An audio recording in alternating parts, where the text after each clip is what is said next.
Hey ghouls and gals, welcome back to my channel. My name is Taylor and today's video is going to be a comparison of The Monkey, Stephen King's The Monkey, the short story versus the new movie. I do have a special guest star for this comparison review. As you can see from the back, I have my very own Like Life Monkey. I could not resist buying the Monkey popcorn bucket. It was about $45, which is steep, and normally I probably wouldn't have bought it. I've never bought any of the memorabilia popcorn buckets before. However, this is a Stephen King adaptation and it's an Osgood Perkins Stephen King adaptation, so I thought the chances were really high that I would like the movie, and I do really like the popcorn buckets design. I just feel like it's very clever and really ties in to the movie, and I do have a good collection, as you can see, maybe a little bit in the bookshelves behind me. I do have a significant Stephen King collection, so I did think it would look good on my shelves. So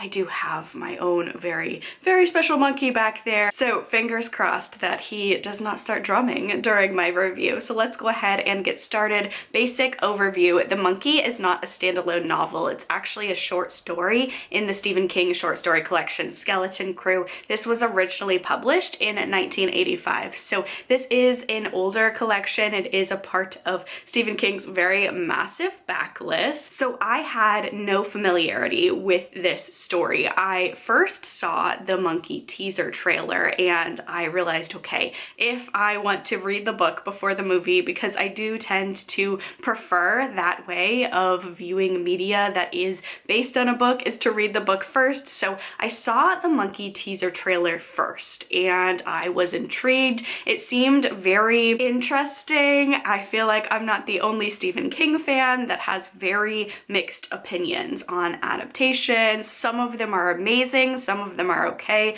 a lot of them are really bad. So when I first saw the teaser trailer, I was intrigued because I do like Osgood Perkins as a director. So I saw the trailer and I knew that I wanted to go back and read the short story. I did go ahead and read Skeleton Crew as a whole, but this short story about a week before I actually saw the movie. And when I finished the short story, I was very intrigued by the movie adaptation, because I really did not have any sense for how this would be made into a feature-length movie. This is about 20 pages or so. I read it on an e-reader, so I don't have like a physical copy to check the page count, but it's about 20-30 pages. It's not a long short story by any means, and honestly, it's not my favorite in the collection. There are so many other standouts in this collection, one of the most notable being The Mist, that already has a movie adaptation, that I don't think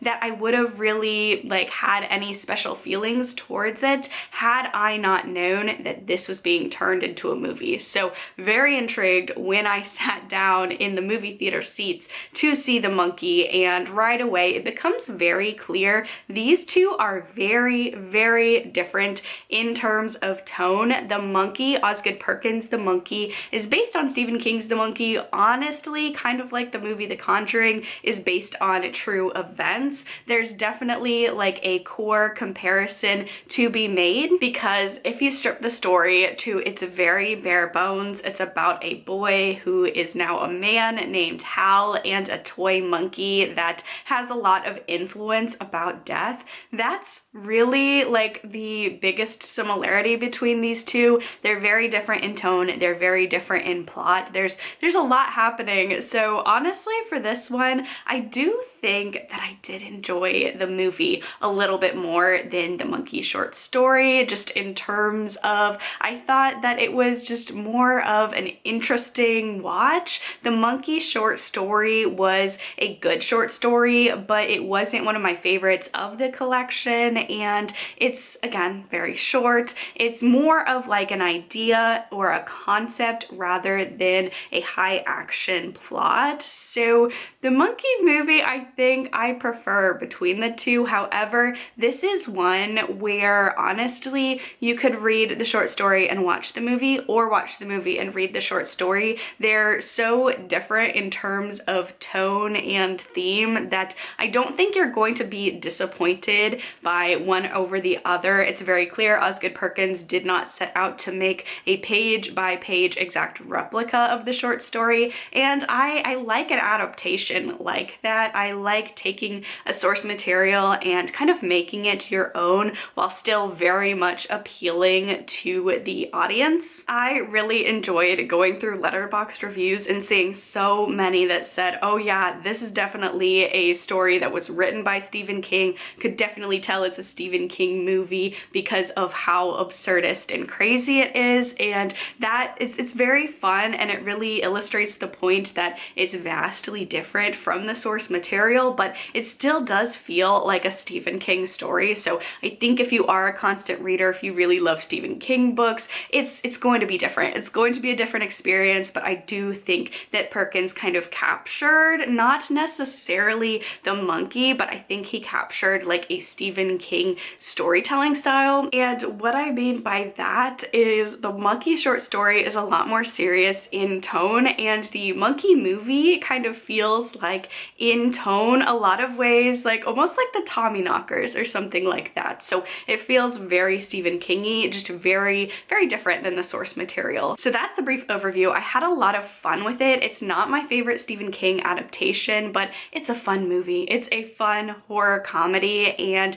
this is one you can read the book, watch the movie, read the book. I think you're going to get two very different experiences and two very different looks at the same types of themes and explorations of what the story is talking about. So either way, had a fun time with it. If you watch the movie, it's going to be, if you're a horror fan, this does get very bloody, but it's a very fun horror comedy. It's fun to watch in a theater, and the short story collection is a pretty solid short story collection overall, so you can't go wrong either way. So first of all, let's talk about the titular monkey. If you have read the short story, then you may know that the monkey in the short story has cymbals instead of a drum. The cymbal monkey is, I feel like, a very vintage classic toy that a lot of people just kind of know about. It's in the cultural zeitgeist. However, Disney did actually trademark the usage of the cymbal monkey when they used it in Toy Story 3. So the monkey had to be changed. That's not something that really bothers me too much. Whether it's cymbals, whether it's the drum, I think both of them kind of have the same effect when it comes to how the monkey like enacts its magic, its kills. I mean, either way, it's a premise of something that should be very charming and very cute. It's a stuffed animal adjacent toy that's made for children, so the juxtaposition of it being something that should be very comforting, very fun, very carefree, being turned into something sinister, I don't mind that change. I understand why it was made. I do think it's frustrating that big companies like Disney can trademark something that they didn't create, the cymbal monkey. They just used it in their movies. So that is a completely different discussion of IP, trademark, copyright for another video that I am not making, but just wanted to point that out, that the monkey did originally have cymbals. It has drums now, and I will point out the drum also makes it a better popcorn bucket. So the drums really worked out for the movie. Also the drums, just in terms of the movie soundtrack, the way it was incorporated, I really liked that as well. Now, not just the appearance of the monkey changed from the short story to the movie, but also the way that the monkey kind of initiated the kills. In the book, we're following mostly Hal as a child, and he knows that this monkey is killing people. We don't see the deaths on screen, rather we see Hal imagining these deaths and thinking of the ways in which people could die, are going to die, and then when he finds out that they do die, he imagines it, and it very feels like almost like intrusive thoughts in terms of OCD or something like that. So we don't actually see like the monkey kill anyone. We just have it on authority of this child, and the way that it is described with the earnestness of a child, like little kids, they have this sense of imagination and wonder, which is usually, you know, a great, not sinister thing to have. I think for children, it's easier to buy into this concept without really having any concrete proof. Hal knows without a doubt that the monkey is doing this in the book, even without seeing any direct connection, so therefore we as the reader know it as well. In the movie, it definitely feels a lot more Final Destination-y, Rube Goldberg-y. Like, the monkey is not out here actually killing people physically, but you can see there's more of a concrete connection between the monkey and its drums, and then, yeah, like the Final Destination, Rube Goldberg kind of deaths that these characters have. I think that's a great change for the movie, particularly because we see more of Hal as an adult in this one. The short story, we don't get to see a lot of Hal as an adult, and the monkey isn't really killing people as it does in Hal's childhood. So because the monkey is continuously killing people as Hal is an adult, and just us as viewers, like, we have to buy more into the fact that we have to actually see, okay, there is a connection between the monkey and all of these things happening. So I thought I enjoyed the premise of that. I do also really like the Final Destination movies, so it's definitely more upfront in the movie as opposed to the book, and I think that's just a change that was made for a movie audience, a visual audience. You're seeing it as opposed to reading the type of internal monologue that you'd be able to read in a book. The next big thing that I want to talk about is the characters and the character relationships. We have Hal, who is our main character, and we also have his son Petey in the movie. Those are the two biggest main characters, and this is one of those things that just really changed between the short story and the movie. Hal as a main character, very different. His name is the same, and the things that happened to him in his childhood are the same between the two, but other than that, very different. In the book Hal, adult book Hal, has his life together. He's a software engineer, he has a wife, he has 2 kids, and they do have some family strife, but they're a very cohesive family unit. In the movie, Hal he's working at a grocery store, he's all by himself. His wife is, I don't think they were ever actually married, but the mother of Petey is getting married to someone else. He only sees Petey about once a year for a week, and that's it. He's not as put together as book Hal. I think that really, you know, I don't know, I guess it works for the tone of this movie being a very horror comedy and very bizarre as well. It's very wild. It feels very surreal at times, like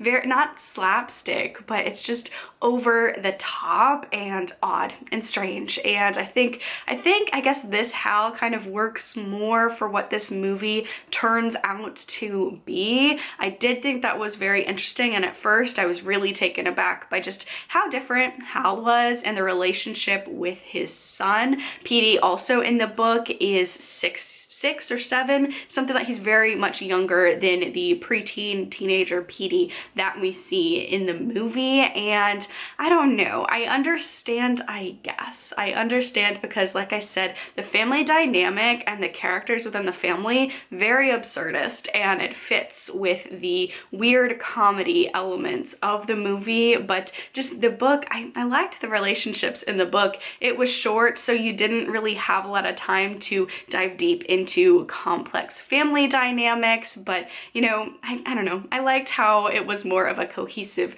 family unit in the book. I really think that Stephen King did a good job in the book kind of showing the bond between a father and his son and like the cyclical nature of the monkey. I thought that was like very present and interesting in the book, not necessarily so much in the movie. There are a lot of character dynamics that are kind of switched around a little bit. Hal does have a brother in the book and in the movie, and the book he is not a main character like he is in the movie, and that's kind of getting into spoiler territory, the instant that the dynamic between Hal and his brother shifted so much from the book to the movie kind of made you, I feel like if you had read the book before, maybe see, okay, something's going on here that we have to pay attention to because the relationship was changed so much, it had to have an impact on the story. So the character dynamics were very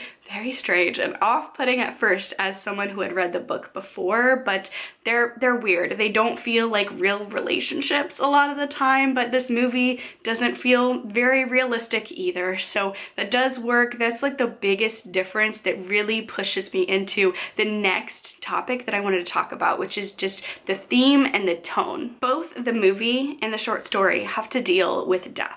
They're following the monkey as its own sort of character, and the monkey is killing people in Hal's life indiscriminately. And the book takes on overall just a more earnest tone, whereas the movie leans into comedy and like this bizarre, almost like fever dream like pitch. And the way that they deal with death is very interesting because the book is very sad. It's very short, it's very sad, and especially as Hal as a child feels for the very first time everybody is going to die, and the heaviness and the weight of that upon a child, that they realize anyone could go, anyone could die at any time, and isn't that just a tragic and horrible part of the human experience? Whereas the movie has Hal and the main characters exploring, okay, anyone can die at any time, everyone dies, isn't that up? So the question of everyone dies and the reaction to that, very different and very much sets the tone. I said it at the very beginning of this video that the Monkey movie really feels more like the Tommyknockers, and especially towards the end when we're kind of focusing on the town and everything, just the bizarre and the absurd and just the almost like nihilistic, like the kills are so over the top and bombastic and horrible, and yet still like so funny in a way and just absurdist, that Tommyknockers, and even a little bit in terms of like Dreamcatcher with some of the things introduced in there, the Monkey feels very much like that. It still does have some tender moments, which I feel like don't really work as well as a short story, because for the most part this movie is not earnest in any sort of way, but they're very different stories. They're very different stories. I enjoyed them both. The short story is very solemn and just a very realistic depiction of a child realizing that death is inevitable and it comes for us all, whether it's the very earnest and sincere and tragedy of the short story or the absurdist everybody dies.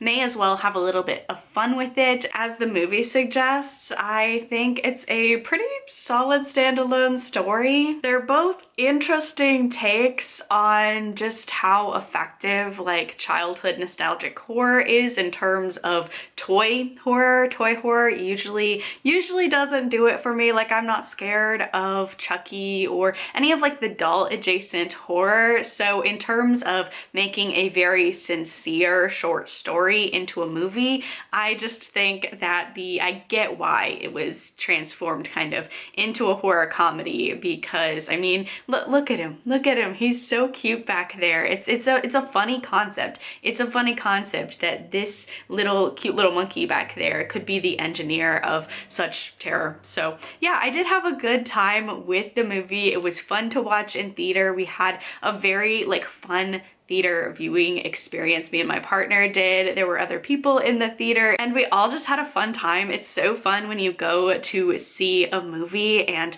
the audience is respectful, like not talking throughout the movie, but also reacting and having fun and laughing like at the same time as everyone else. Like, we all had a same sense of humor in the audience, which was really fun. It was a really fun viewing experience, just a fun horror experience, and the absurdity worked. The absurdity definitely worked. Long story short, I think if you're a Stephen King fan, I don't think that you'll be disappointed in the adaptation, in the regards that it does feel like a very much a love letter to Stephen King thematically throughout his entire works. This definitely feels like a Stephen King story, maybe not necessarily The Monkey, because it is a longer story. The movie obviously goes further into a larger cohesive plot than the short story only being 20 or 30 pages, so it definitely feels Stephen Kingian. There is also a lot of Easter eggs and little nods to other Stephen King stories throughout this one. I'll give you a little hint. Make sure you